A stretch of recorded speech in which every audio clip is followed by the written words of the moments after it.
It's a great pleasure that I can present here some of our work we have been doing in Utrecht.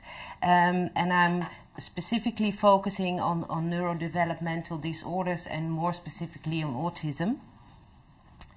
I am a trained immunopharmacologist. I'm not a neuroscientist, I'm not a microbiologist, but an immunopharmacologist with a really big interest in the intestinal tract. And why do I think the intestinal tract is the most beautiful organ we have in our body? It's because it's our largest surface exposed to the environment. 60 to 70% of all floating immune cells once in their life pass the intestinal tract and get information there and transport it elsewhere in the body to do good work or sometimes not so good work. It's innervated by 100 million neurons, which is also regarded as our second brain, being in our intestines. And then, most importantly, I think for this day, there are a lot of bacteria living the gut microbiota, interacting with these neurons, with the immune cells, and also generating systemic effects. So this is actually, maybe John is going to share this as well, because it's his beautiful picture, but I think it's really putting down how things work, is that a poor gut function leads to a poor brain function. So if you have a healthy gut with a normal, healthy gut microbiota, a healthy level of inflammatory cells, you behave normally, your cognition is okay, and you can handle emotions and nociception. If things go wrong, things can go wrong in brain functioning. So I would like to introduce to you John and Tommy Rodakis. This is John and this is Tommy, his son. He was diagnosed at the age of 3 with autism, and that was characterized with difficulties in communication, not being able to make eye contact with his son, repetitive behavior. And John, being a molecular biologist, he was so intrigued what's happening to his son, so he kept a diary.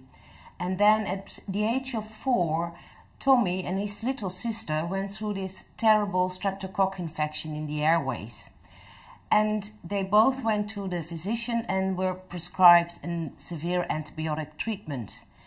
And John recognized that after 4 days of treatment that his son's behavior was changing incredibly. He made eye contact, he started to talk, he climbed on his little bike and he moved around. So he was really intrigued. Although his work was like a venture capitalist, nothing to do with science, he really digged into his case and his one and wrote a publication where he described that the treatment with antibiotics really improved the behavior of his child, and he basically linked this to changes in the microbiome in the gastrointestinal tract. And now he has a big foundation in the United States trying to raise money to investigate the gut-brain axis in relation to autism. So the gut-brain axis in autism. Autism is characterized by changed microbiome composition in the intestinal tract. And also people claim to find a leaky gut. A subset of autistic children suffer from abdominal problems, which can be difficulties to go to the toilet, diarrhea, constipation, pain, stomach pains, and also mild inflammation is assessed in children with autism, either systemically but also locally.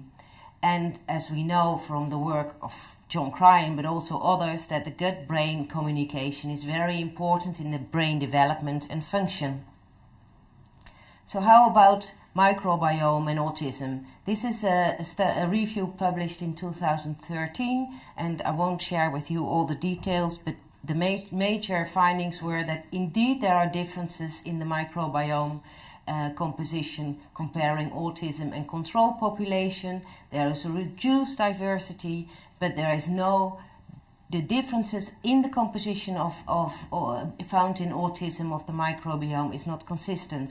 In one study they find other species upregulated or downregulated than the other one. So digging further into the antibiotic effect, it's been shown that early life antibiotic exposure, including during pregnancy, is associated with the incidence of autism.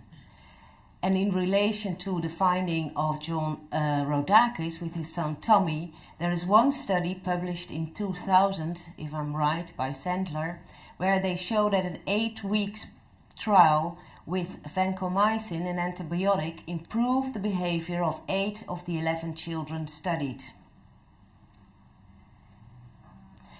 So you can change the microbiome in the intestinal tract by giving antibiotics, but you can't give people for the rest of their lives antibiotics.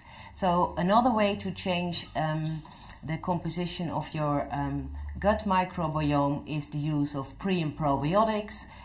Well, the definition of probiotics is officially live microorganisms which, when administered in adequate amounts, confer a health benefit on the host. And prebiotics, the non-digestible carbohydrate, are substances that induce the growth and or activity of microorganisms that contribute to the well-being of their host. And basically you can divide them in the galacto-oligosaccharides, which are found in high levels in mother's milk, but also the fructo-oligosaccharides, which is found in different sorts of vegetables. So in Utrecht we did a study a couple of years ago, and we are still working on it. We just took healthy mice, we took BRAIN mice, and we gave them a diet with these prebiotic fibers, the galacto and the fructo-oligosaccharides, from the day they were born. That meant that the mothers were put on the diet. And we kept these animals on the diet till around 80 days after birth. And we did a lot of behavioral tests, and we found that these mice, when they were put on a HOS-FOS diet, were less anxious. And we measured that by the marble burying test. If a mouse is anxious, it starts burying marbles. If it's more relaxed, it buries less. And you can see that here, that when the animals were exposed from the day of birth to this diet, that they bury less marbles. And we also did a social interaction test, where we measured the time of the test mouse in proximity of the interaction mouse. And you can see here that giving a diet enhances the time of the test mouse close to the interaction mouse, so there is improved social behavior. We also assessed the metabolites, the short-chain fatty acids and the branched-chain fatty acids, and we found an enhancement of butyrate, propionate and acetate, and we found a reduction in the protein-related metabolites, the branched-chain fatty acids. We also investigated the brains, in this case the hippocampus, and we found an increase in the HOS-FOS-fed animals of brain-derived neurotropic factor, and we saw a decrease of the activated astrocytes and microglial cells.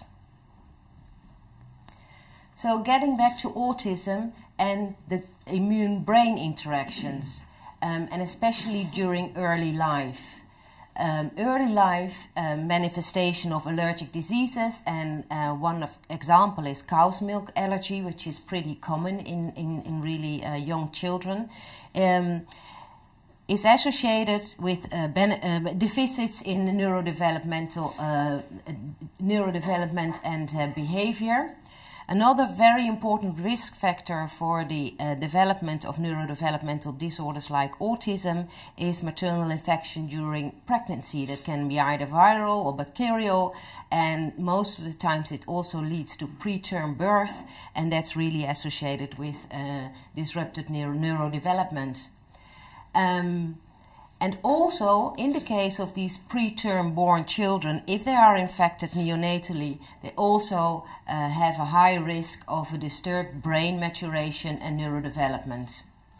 In addition, the preterm gut microbiome, if children are born preterm, is different from aterm born children, and it's implicated in the pathogenesis of necrotitis enterocolitis, a terrible intestinal inflammation with a high risk of death. But if they survive this NEC, then these children have been shown to be at risk to developmental disabilities. So this is, I think, a very nice study by Xiao, which was published in Cell 2 years ago, where they did a murine model for a maternal immune activation, and pregnant mice were treated with poly-IC, which is a toll-like receptor 3 ligand, and which mimics a viral infection. And the offspring was measured, and she showed that there was a disturbed social behavior, and these mice were more anxious. There was a changed microbiome, and I showed a picture here where you see an enhanced number of Firmicutes at the expense of the proteobacteria. And these animals had an enhanced intestinal permeability. And she did an intervention, a probiotic called Bacteroides fragilis, and she tested that on the disturbed behavior. And here she measured anxiety. An anxious mouse is spending less time in the center of the open field, and you can see that here when being exposed to poly-IC, there is a reduction in time spent in the center. But if she was treating these animals with this probiotic strain, she saw an improvement of that the animals were less anxious. But she didn't find any improvement in relation to social interaction. You see that the poly-IC exposed animals spent less time with the interaction mouse, but this was not normalized by the Bacteroides fragilis. And I would really like to make the point here that one probiotic is not working the same as another probiotic, and I think we should really focus on that and try to find the differences between the different strains. What was also very nice of this study is that she digged deeper in how does it work, which bacterial metabolite can be involved in the disturbed behavior of these animals. And she found out that the metabolite 4-ethyl sulfate was responsible for at least the anxious behavior of these mice. She treated these animals with 4-EPS, and she noticed that these animals spent less time in the center and were more anxious. And this is associated with the Clostridium species, and this is the molecular structure, and which is nice if you compare to precresol, which in my knowledge is the only biomarker found in urine for autism, or claimed to be a biomarker for autism, and look at the similarities of the molecular structure. In our lab we also do a maternal immune activation, and for that we use LPS. And that's based on the fact that in preterm born children in utero there is an increased level of LPS carrying bacteria, the E. coli. So we expose animals during pregnancy to LPS, and we have investigated the male offspring. And we noticed that these animals were more anxious, they showed a disturbed cognition, a disturbed social interaction, there was increased microglial activation in the cortex, and as well a decreased number of oligodendrocytes in the cortex. And we also noticed immune activation. We examined cells from the spleen, and we noticed a significant increase in Th1 cells, and maybe we have to repeat it, an increase in Th17 cells. And we saw in the intestines a reduction of the toll-like receptor 4 and 6. And also these animals were treated with a symbiotic diet containing of the non-digestible fibers, the prebiotics and the Bifidobreve as a probiotic strain. And we could demonstrate, here we look at the anxious behavior, we measure the time this mouse takes to enter the center for the first time, we call that latency. You see if males are exposed during pregnancy to LPS, there's an increase in latency time, and this is normalized when they were fed the Gosfos Bifidobreve diet.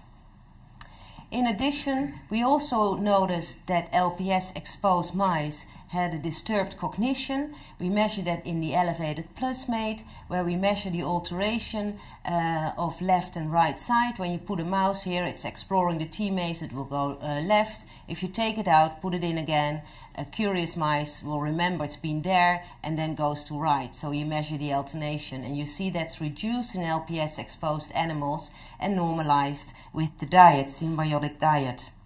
And we also noticed that the diet was restoring the reduction in toll-like receptor 4 in the intestines, as well as from toll-like receptor 6 to normal levels. Another model which we have been using in relation to autism, and which is also very relevant for the human situation, is another trigger during pregnancy, and in this case it's a drug, valproic acid. And it's been demonstrated that women taking valproic acid during their pregnancy have a really high risk to get autistic children, and specifically boys. You can easily mimic that in mice, and Caroline de Tije did it. She did some really nice studies in this model. And she demonstrated that if animals, male mice, were exposed during pregnancy to valproic acid, they show a reduced time near to the interaction mouse, so they have an impaired social behavior. But we didn't find that in the female mice.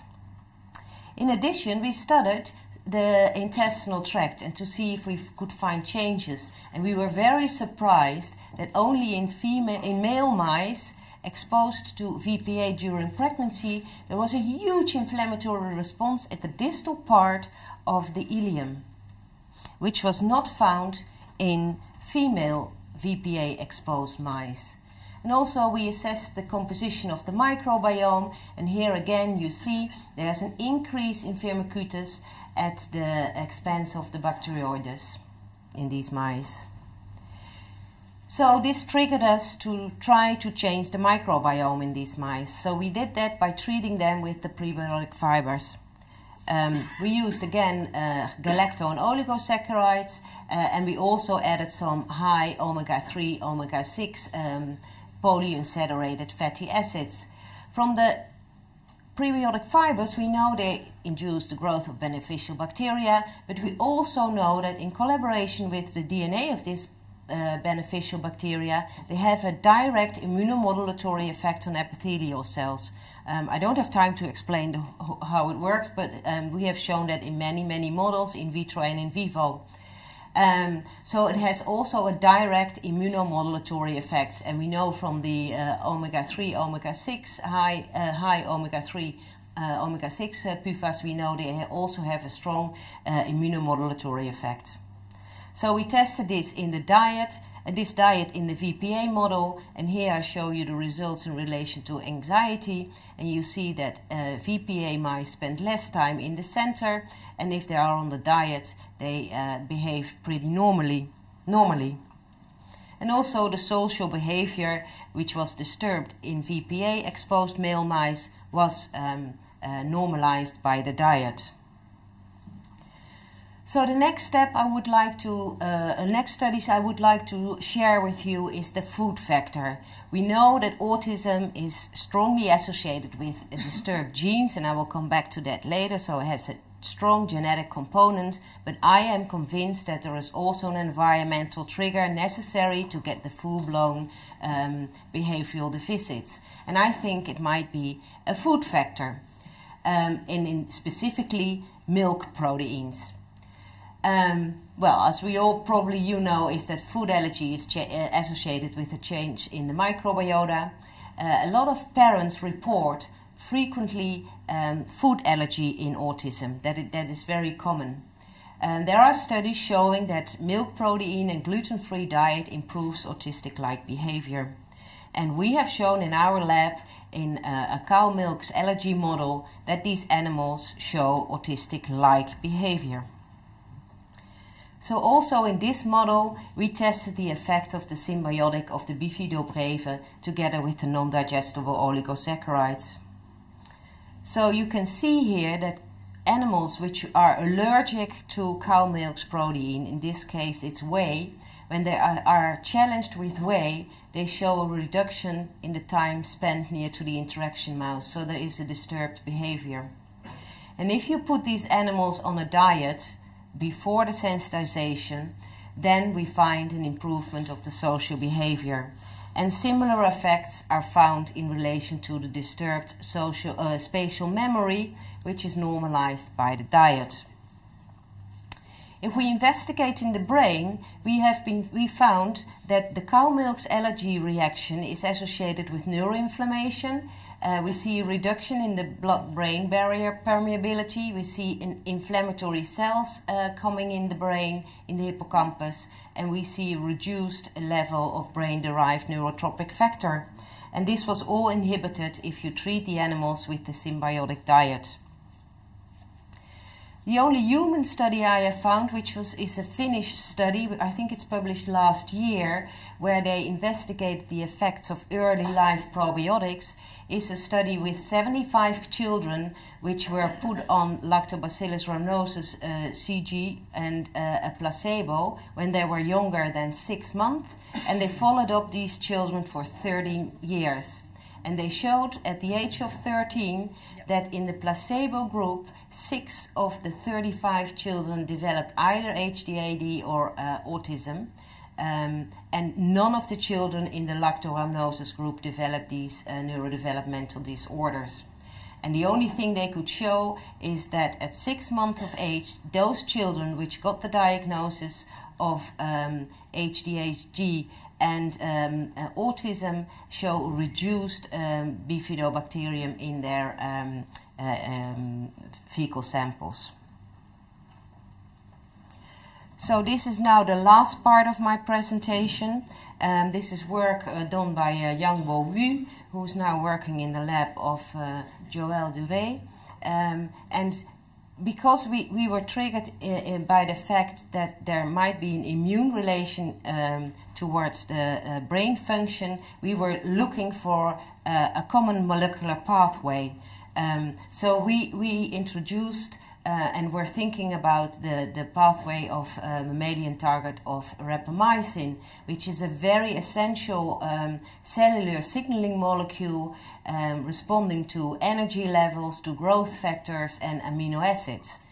And in autism, genome-wide association studies have associated genes with the protein synthesis machinery and related that to enhanced mTOR signaling. And you can see that here, like there is a mutation at P10 or more downwards at tuberous sclerosis proteins.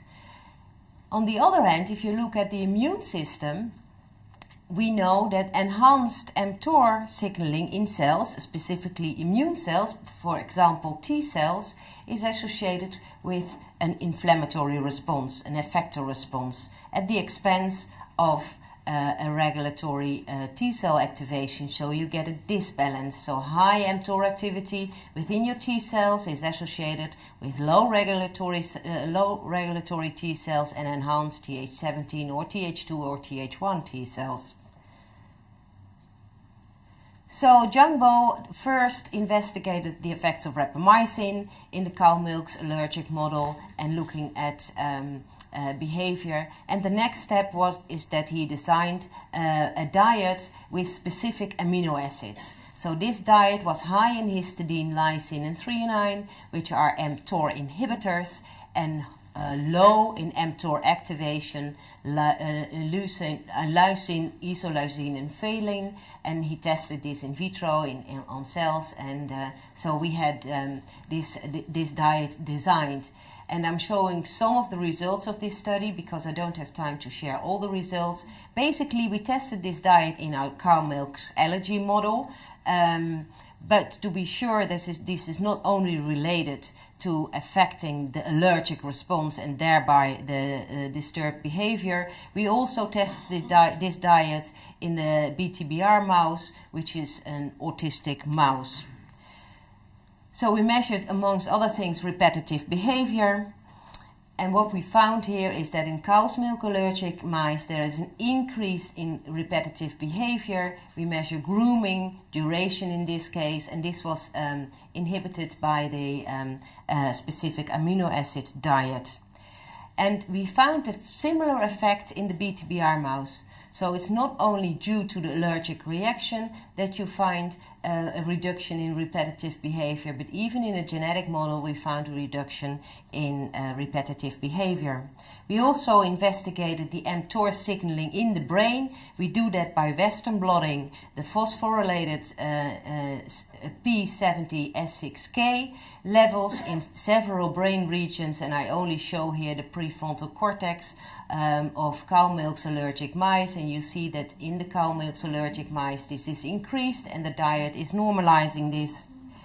And in addition, in the cow milk's allergic mice we were really intrigued whether we could also change the immune disbalance we found in the intestinal tract associated with this model, and you can really see that the amino acid diet increases the regulatory T cells. So I hope I could have been sharing with you some of the studies we do in Utrecht and of others. And this is a picture from a review written by Caroline de Tije and together with Jiangbo Wu, where we depict all the possible routes of what's in the intestinal tract, the microbiota, their metabolites, the bacterial products, the mucosal immune system of your gastrointestinal tract, and how it can communicate with the brain.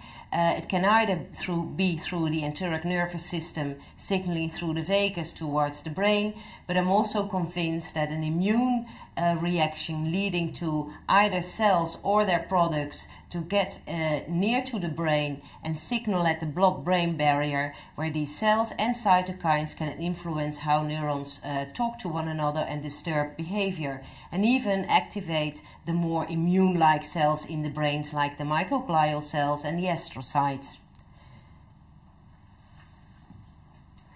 And not only through signaling over the blood-brain barrier